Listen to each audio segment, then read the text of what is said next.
Bonjour à tous, c'est Jonas Croissant, docteur en ingénierie chimique et éditeur en chef de connaîtreconvivre.com, site chrétien d'enseignement. Aujourd'hui, nous avons le privilège de voir la question: comment peut-on échapper à la colère de Dieu? Qu'est-ce que la bonne nouvelle de l'Évangile, la bonne nouvelle de la Bible, la bonne nouvelle de Dieu pour vous aujourd'hui? Nous le verrons en 4 parties. Premièrement, qui est Dieu, qui est l'homme, qui est Christ, et quelle doit être votre réponse? Commençons par Dieu. Dieu, il est le Créateur. Il est bon et droit, il est juste, il est plein d'amour. Le Dieu de la Bible, le seul vrai Dieu, est omniprésent. Il est partout, en tout lieu, omniscient, il connaît toutes choses. Rien n'est impossible à lui, il est omnipotent, il est fidèle. Il est aussi miséricordieux, sa miséricorde durera toujours. Il est plein de grâce, immuable, il ne change pas. Et il est vérité, il ne peut pas mentir. Il est 3 fois saint, et toute la terre est pleine de sa gloire. Il est aussi l'unique souverain. Il est le roi des siècles, immortel, invisible, le seul Dieu à qui soit l'honneur et la gloire à jamais. Il est le Dieu trinitaire. Nous sommes appelés à faire des disciples qui doivent être baptisés en un seul nom, parce qu'il y a un seul Dieu, nom singulier, du Père, du Fils, du Saint-Esprit. Un nom, 3 personnes. C'est le mystère de la Trinité. Et ce Dieu est aussi patient. Il use de patience envers vous, ne voulant pas que vous périssiez en enfer, mais que vous vous repentiez de vos péchés. Il est un juste juge, un Dieu qui s'irrite en tout temps contre le péché des méchants. Et il est aussi un feu dévorant. C'est la bonne nouvelle, il y a un Dieu, et ce Dieu est saint, ce Dieu est bon. Ensuite, vous, qui êtes-vous aux yeux de Dieu? C'est la mauvaise nouvelle. La bonne nouvelle, c'est qu'il y a un Dieu bon. La mauvaise nouvelle, c'est que vous ne l'êtes pas. Vous êtes un pécheur aux yeux de Dieu. Tous ont péché et sont privés de la gloire de Dieu. Nous sommes tous coupables et nous allons en enfer. Pourquoi? Parce que notre péché a pour salaire la mort éternelle en enfer. Dieu est celui qui a créé l'univers et qui en règle les lois. Et sa loi est: le péché a pour salaire la mort en enfer. Nous avons donc tous péché, à divers degrés certes, mais nous méritons en conséquence tous la mort. Et ne pensez pas que vous soyez quelqu'un qui soit une exception. La Bible dit: il n'y a point de juste, pas même un seul, pas même un seul. Paul écrit même: nous tous aussi, nous étions par nature des enfants de colère comme les autres. Il dit: nous étions des enfants de colère comme les autres avant notre conversion. Tout le monde se rebelle contre Dieu, déteste Dieu et sa justice, et cela se manifeste par les volontés de la chair et des pensées qui sont accomplies. Nous préférons notre chair et notre péché plutôt que Dieu avant la conversion. Et c'est peut-être votre cas. Si tel est votre cas, eh bien, sachez que vous êtes un enfant de colère. Dieu vous aime, mais il est en colère. Tout comme un père aime ses enfants, mais quand ils font quelque chose de mal, eh bien, il est en colère. Et oui, si vous n'avez pas commis de meurtre, mais que vous avez menti, ayant ainsi désobéi à un des 10 commandements, que vous avez volé, téléchargé des films, des musiques, ou volé des petites choses, vous êtes devenu un voleur. Si vous avez pris le nom de l'Éternel votre Dieu en vain, c'est un autre commandement. Si vous avez commis l'adultère dans votre cœur en ayant des pensées sexuelles envers une personne qui n'est pas votre époux, Jésus a dit que c'est l'adultère commis dans votre cœur. Si vous avez péché, quel que soit votre péché, vous faites partie de cette catégorie. Pour les lâches, les incrédules, ceux qui ne croient pas en Jésus-Christ et son sacrifice, comme nous le verrons, les meurtriers, les impudiques, l'immoralité sexuelle, et les menteurs, tous ceux qui ont fait ces péchés, qui sont de diverses gravités, leur part sera dans l'étang ardent de feu et de soufre. L'enfer guette tous ceux qui ont péché. Et vous ne pouvez pas compenser votre péché par de bonnes actions. Considérez un pompier qui sauve héroïquement 4 personnes d'un feu et qui, la même semaine, commet un meurtre. Il passe ensuite devant le juste juge, et le juge ne va pas dire: ah, vous avez sauvé 4 personnes, vous en avez tué une, donc ça fait plus 4, moins 1, plus 3. Ok, vous pouvez partir libre, vous avez fait plus de bien que de mal. Ça ne marche pas comme ça. Ce qui est fait de bien est une bonne chose, mais c'est seulement ce qui est requis de la part de Dieu envers nous. Nous ne gagnons pas de bons points. Par contre, ce qui est fait de mal ne peut jamais être compensé par ce qui est fait de bien. Vous ne pouvez pas compenser vos péchés avec de bonnes actions. Si vous avez des péchés, si vous avez menti ne serait-ce qu'une fois, vous irez dans les temps de feu. C'est la mauvaise nouvelle. Mais il y a une bonne nouvelle. Dieu ne nous a pas laissés sans espoir et sans Dieu dans ce monde. Il a envoyé son Fils pour que nos péchés puissent être effacés. Dieu le Père a envoyé Dieu le Fils, deuxième personne de la Trinité, qui est né d'une femme, donc il était un véritable homme, afin qu'il puisse racheter les hommes. Et il est né sous la loi, c'est-à-dire qu'il a pu accomplir toute la loi de Dieu, afin qu'il puisse nous racheter. En effet, Jésus a été tenté en toutes choses, sans jamais commettre de péché. Toutes les choses que vous pouvez imaginer, toutes les choses qui vous ont... tous les péchés que vous avez commis, il ne les a jamais commis. Il a vécu une vie parfaite, sans tache, pendant 33 ans, afin qu'il puisse devenir le substitut pour les pécheurs. Jean 1,29, Jean-Baptiste s'exclame: voici l'agneau de Dieu qui ôte le péché du monde, en voyant le Christ.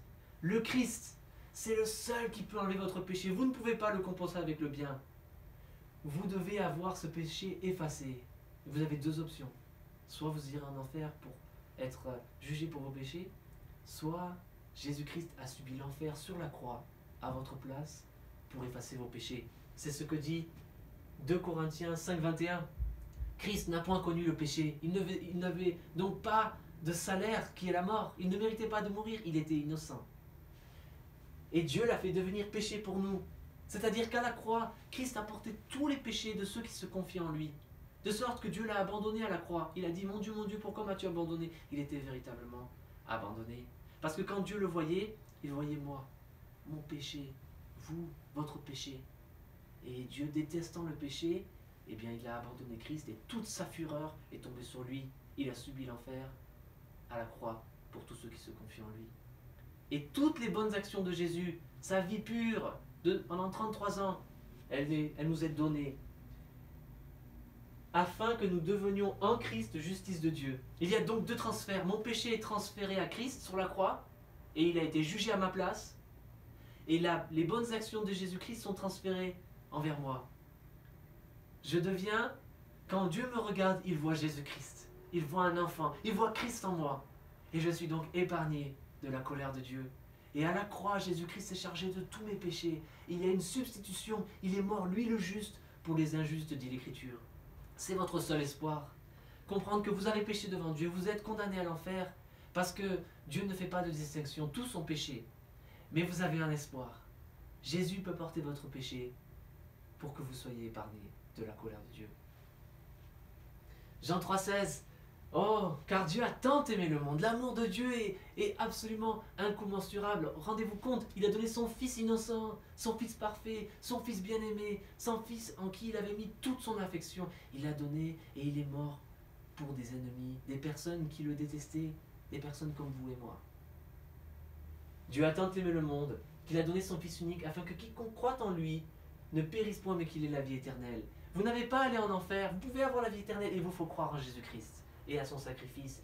Il est ressuscité au 3e jour, il a vaincu la mort qui est le problème de l'humanité. Il est monté aux cieux, il est à la droite du Père, il intercède pour tous ceux qui se confient en lui. Il est celui qui règne et il revient bientôt pour juger. Jésus-Christ revient bientôt. Quelle doit donc être votre réponse à ce beau message de Dieu et de Christ qui sauve le pécheur? Comme une personne dans la Bible le demanda: que faut-il que je fasse pour être sauvé? Et la réponse fut: crois au Seigneur Jésus et tu seras sauvé. Il vous faut croire à son sacrifice. Il a pris vos péchés. Il est mort à votre place. Il est ressuscité. Il est vivant. Il vit, il règne. Il revient bientôt. Et vous ne devez pas croire que vos actions pourront vous sauver.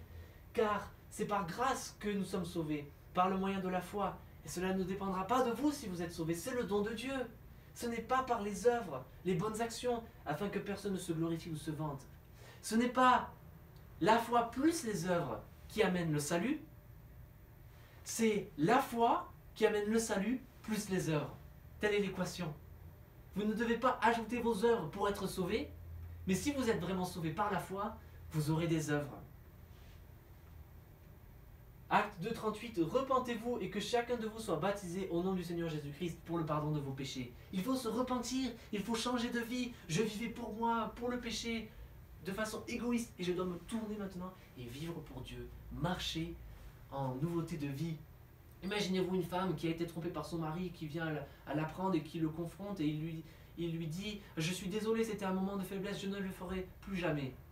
Le lendemain, il refait la même chose, il pêche sans aucun remords, il va faire l'adultère, il la trompe. Croyez-vous que cette femme, sachant qu'il allait faire cela, lui aurait pardonné? Bien sûr que non, c'est un menteur, il se moque d'elle. Et la Bible dit: on ne se moque pas de Dieu.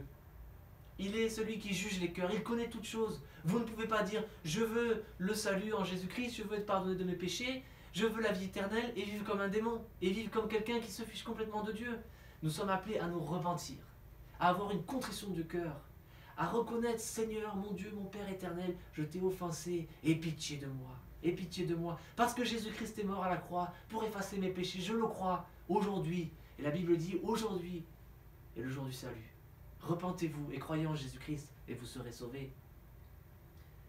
Jésus a dit aussi, donner ce message de réponse de la façon suivante, pour que nous comprenions vraiment ce qu'il attend de nous. Il a dit, si quelqu'un veut venir à moi, qu'il renonce à lui-même, les ambitions égoïstes, une vie centrée sur soi, maintenant c'est sur Christ. Christ est mon roi.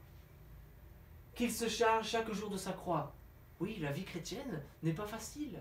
Il faut suivre Jésus-Christ, ça peut être difficile. Mais il y a la promesse éternelle. Et qu'ils me suivent. Suivez-vous Jésus-Christ.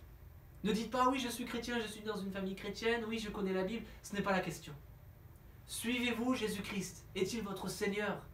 Lisez-vous la Bible pour savoir ce qu'il enseigne afin que vous puissiez le suivre. Vivez-vous non plus pour vous-même, mais pour lui. Pour celui qui est ressuscité. La Bible nous appelle à répondre.